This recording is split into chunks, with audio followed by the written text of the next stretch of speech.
माझं नाव प्राणज जगदीश कुलकर्णी, दरवड हायस्कूल वाई शिकत आहे आणि मी 9वीत आहे. ओके. कसं वाटलं? काही डाऊट काही? डाऊट नाही सर, छान वाटलं.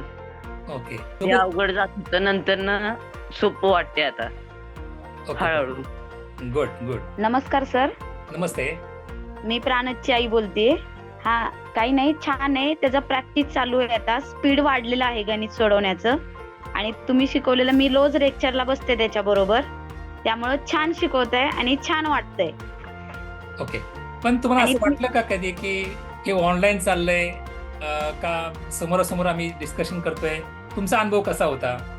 काही नाही, मला छान वाटलं आणि तुम्ही असं प्रत्यक्ष अगदी समोर बसून शिकवताय असं वाटलं. Good, nice. मुलांना समजून सांगण्याची पद्धत तुमची छान आहे. Thank you thank you madam. आणि तुमच्या सांगण्याची पद्धत आणि तुमचं गणित शिकवण्याची खूप सोपी पद्धत आहे, त्यामुळे छान वाटलं. आणि Okay. मुलं कॅप्चर पण लवकर करतायत, त्यामुळे छान, मस्तच. मुलांना शिकण्याचं एक उमेद वाटते. उलट आता क्लास बंद होऊ नये असं वाटायला लागले. पण ठीक आहे, आता आपण त्यांना कसं असतं की त्यांना आता आपण ताकद दिलेली आहे, त्यांच्या पंखामध्ये बळ दिलेलं आहे. मुलांत त्यांनाच घ्यायची आहे ती. हो. तर बघूया प्रंदात मी त्याची उत्तरही पाहत होतो. हो, तर तुम्ही जरा पुढच्या वर्षीसाठी बघा. तुमचे जर क्लास आम्ही जॉईन शकलो. हा, मी त्याबद्दलही बोलणार आहे.